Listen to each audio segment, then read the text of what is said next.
Welcome to Mount Vernon. I am Mrs. George Washington here in Fairfax County, Virginia, but of course you may feel free to call me Martha. I hope that your travels here to Mount Vernon were pleasant enough.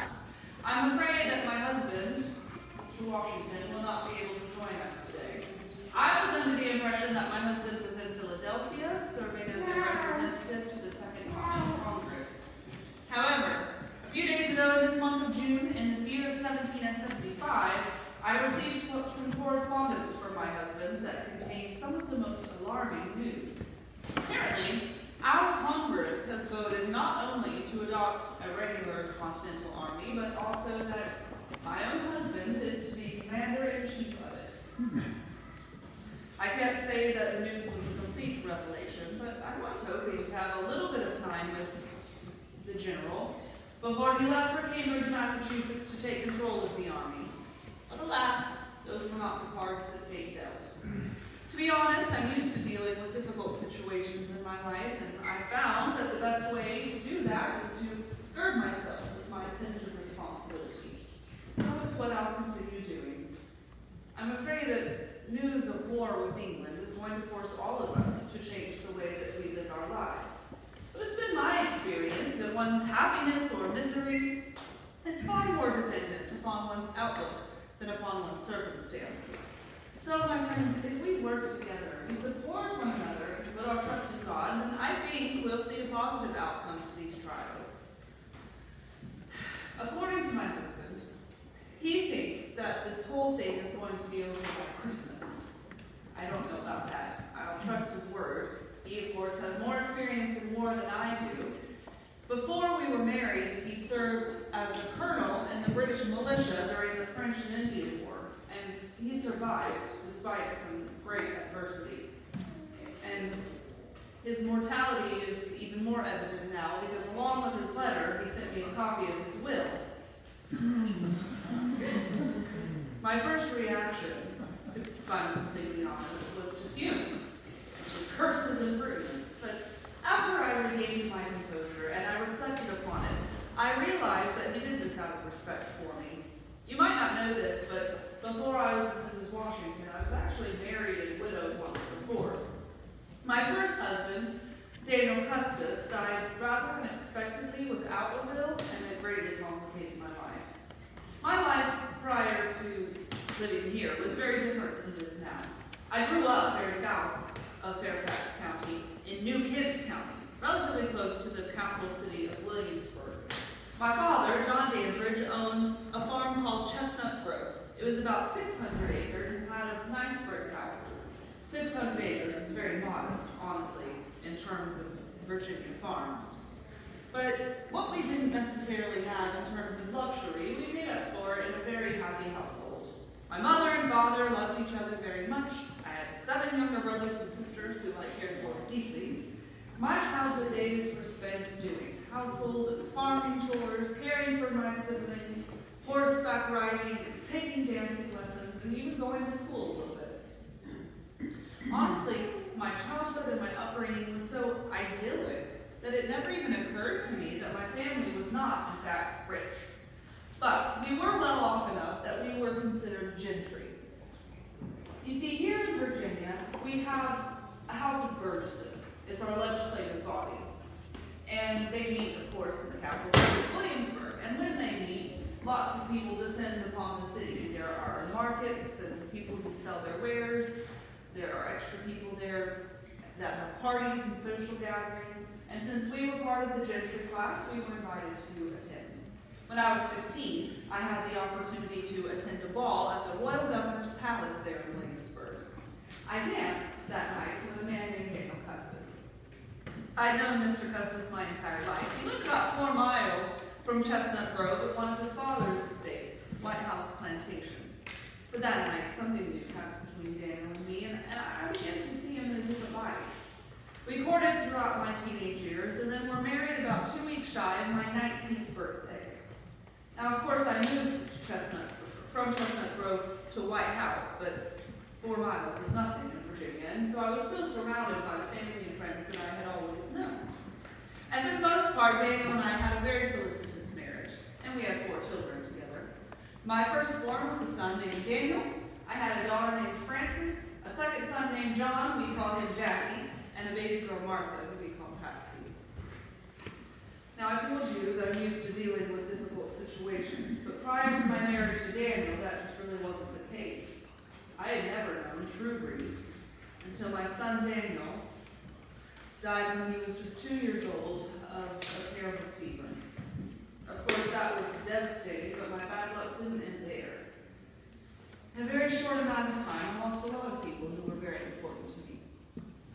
After my son passed away, my father, John, died of a heat stroke at a horse race. My brother John drowned in the Pamunkey River. And then shortly after all of that, my daughter Frances also contracted a fever that took her life as well. After Frances' death, I was miserable, beyond cheering up.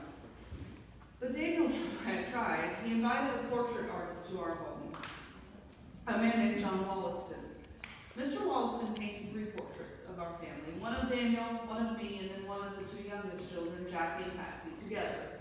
While he was at the estate, Jackie became ill. Now, I'm sure you can imagine that I was terrified that I was going to lose a 3rd child. So I was so beside myself, it never even occurred to me that my husband could also become sick. Jackie thankfully pulled through, but Daniel did not. So in the course of 2 years, I lost 2 children, my father, my brother, and my husband. After Daniel's death, I sank into the deepest darkness that I think any person is capable of going to. I didn't understand why all of this was being heaped upon me. I wanted someone to blame or some reason for all of this misfortune. But I had a responsibility. I did not grow up wealthy, but all of that changed when I married Daniel. He was the richest bachelor in all of Virginia. So upon his death, Jackie, Patsy, and I stood to inherit about 18,000 acres of land, 6 properties with houses, hundreds of people who worked amongst all of those properties, a very large tobacco industry with tens of thousands of pounds in cash and bank stock between our farms here in Virginia and merchants in England.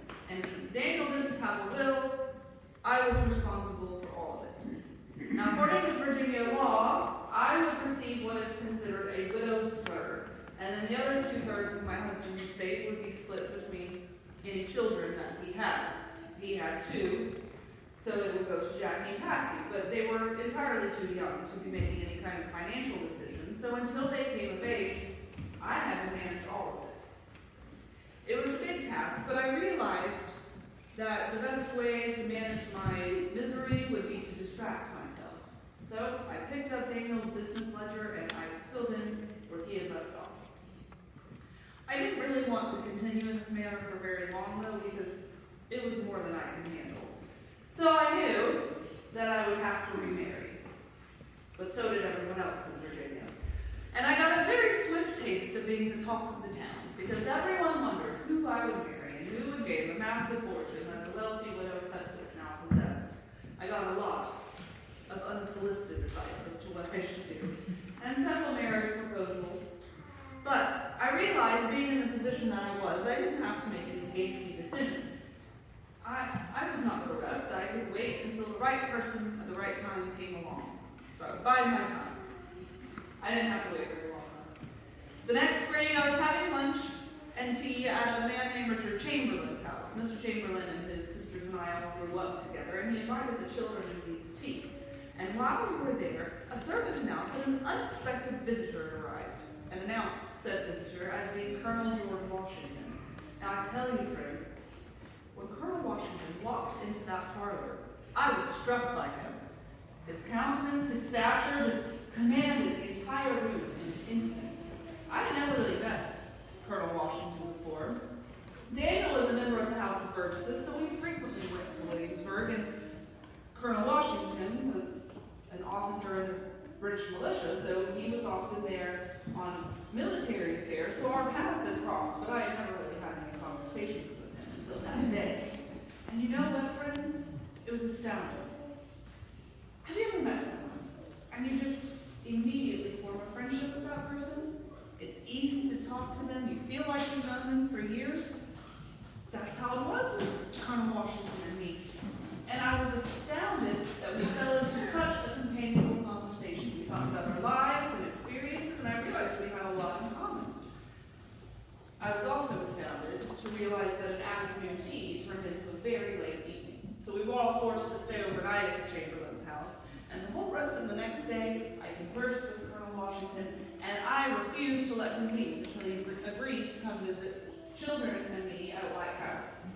It came a little more than a month later. It was the beginning of May in 1758. And you know, he brought gifts for my children. I could tell he wanted to be a part of their lives as well. I wanted a husband, someone who would care for me, take care of me, but also someone who would be honest and manage well the inheritance that I brought from Daniel. But I also wanted my children to be raised by a good man who would raise them well and teach them what they needed to know, and not someone who would brush them aside as unwanted stepchildren. And it seemed like George Washington wanted to embody all of those roles. So by the end of May, we were engaged to be married. I didn't lay eyes on him for another 7 months, and that's because he had one more tour of duty left in the French and Indian War. I worried about his safety, but he came home safe and sound that December. Do you all celebrate Christmas? Not everyone in the colonies does. I think it's a joyous affair.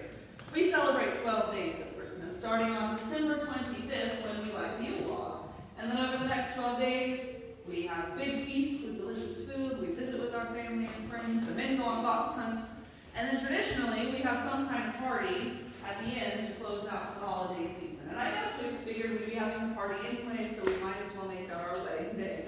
So we were married on January 6th, the 12th day of Christmas, at White House Plantation. All of our family and friends were in attendance.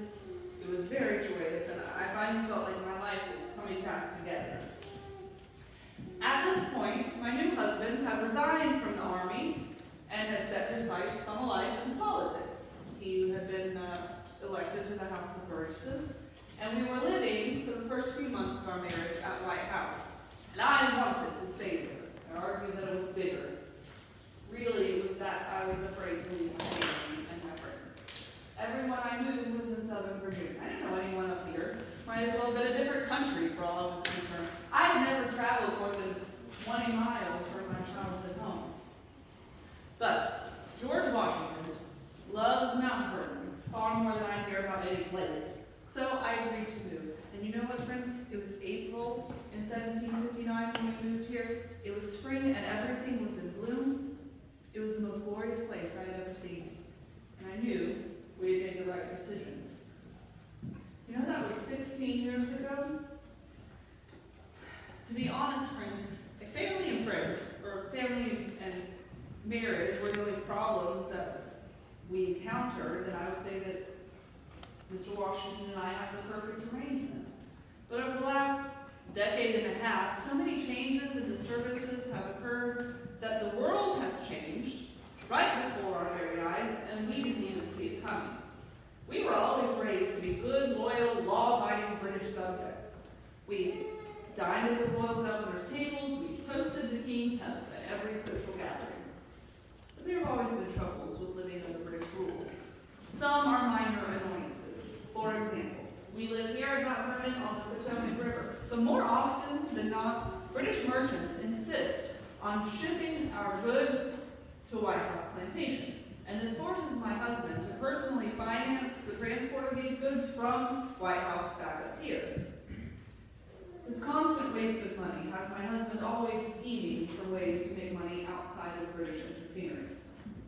You see, if we want something here in America that we can't just produce ourselves, we must order it from England. And we have to use factors. These are middlemen between us and the merchants. So if I want furniture, I'll send my order to the factor sends our order to the merchant fills the order, sends it back to the factor, who sends it back to us here in America. Now, there are a lot of troubles that arise from this arrangement. First and foremost, price on English goods is terribly inflated. Also, the factors and the merchants know that we have to use them, and therefore, they don't care. If they send our shipments to the wrong house, if our shipments are the wrong quantity or color or are just wrong altogether,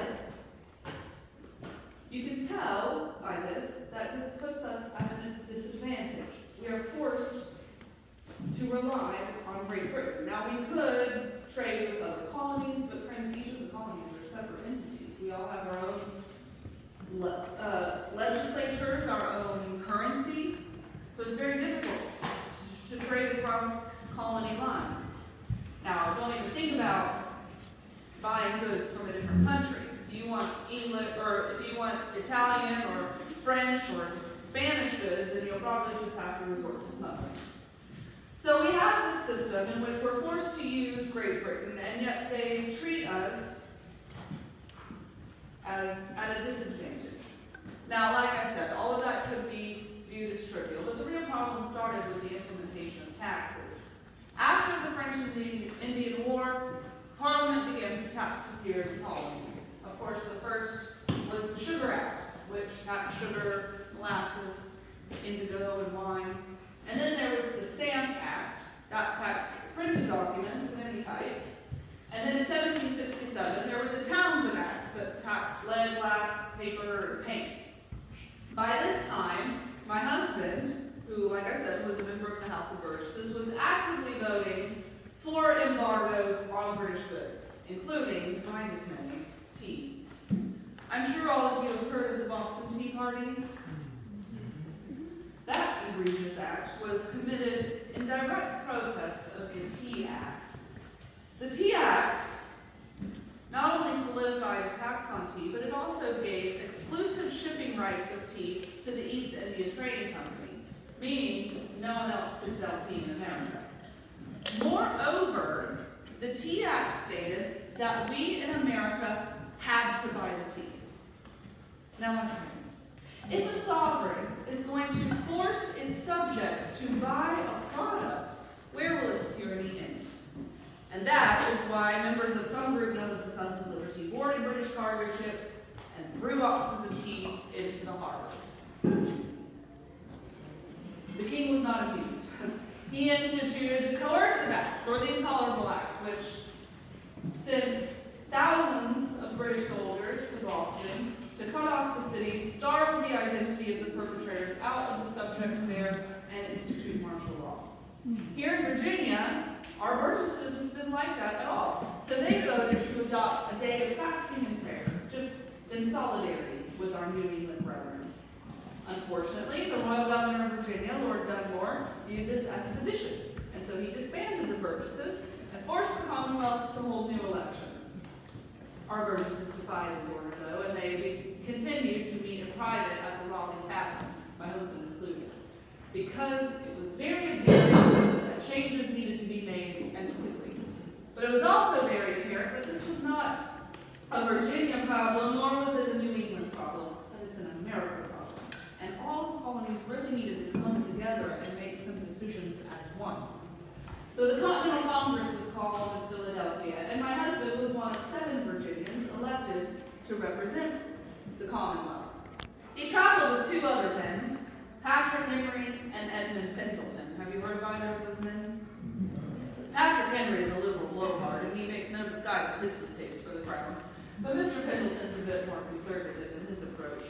Both men spent the night here at Mount Vernon before they traveled, and both tried to bend my husband's ear in his direction concerning ideas of liberty.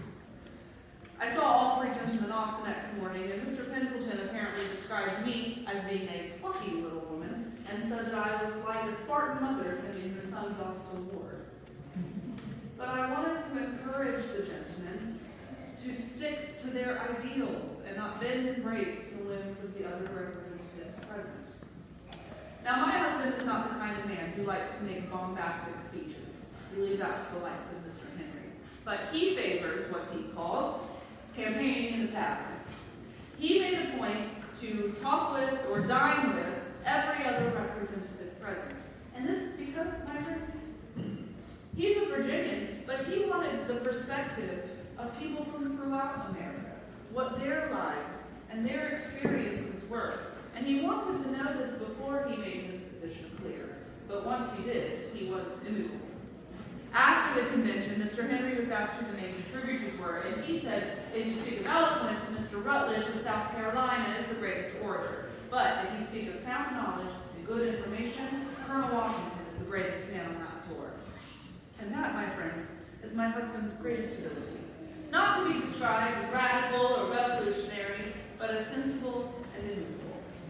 And perhaps that's why John Adams of Massachusetts nominated my husband to lead our army into war. Like I said, my husband thinks this war is going to be over by the fall. and he encourages me in his absence to travel around Virginia, visit with our family and friends. He wants me to distract myself, but I have too much to do here at home to be dwindling my days away. Most importantly, my son Jackie and his wife Eleanor are expecting their first child together. So, if you can imagine, the idea that I'm to have a grandchild has helped lift my spirits and refocus my attentions onto the future. I wonder, though, what kind of future we can actually expect here in America. My husband is at war, and war is always a harbinger of doom and gloom. He could die on the battlefield, he could be arrested and hanged for treason. I could lose him and my home and everything in his life that I hold dear. But it does me no good to sit around here and fret about things that are out of my control. So over the last few days, I've been thinking of ways that I could possibly be of service. I understand that as the wife of the general, people are going to be looking to me for some kind of guidance. And I realize that here in America, we are far too dependent upon Great Britain. And my friends, if we separate from the mother country, the source where we draw our comforts is going to dry up. So it is time that we become self-sufficient and self-reliant. So I've decided that I'm going to encourage my countrywomen and those of us who are left behind during this war to support the Army, not only with provisions, which of course we can do. We can use our talents to supply the Army with food and clothing, but also it is time for us to do away with British goods. Learn to make things and exist by ourselves, solely as Americans. Because if we do that, we can show the King and the Parliament just how little we need them. And if we're successful in that endeavor, then this war can be won not only on the battlefield, but on the home front as well. So that's what I'll do. I'll encourage those around me to support this country and make this new country that we are forging to be the best it could possibly be. And I hope, my friends, that you all will join me in this endeavor. And if we do that, then we will, in fact, see a positive outcome to these trials. I'm sorry that I talked all of your heads off, but unfortunately my time with you is drawn to a close. Thank you for visiting with me.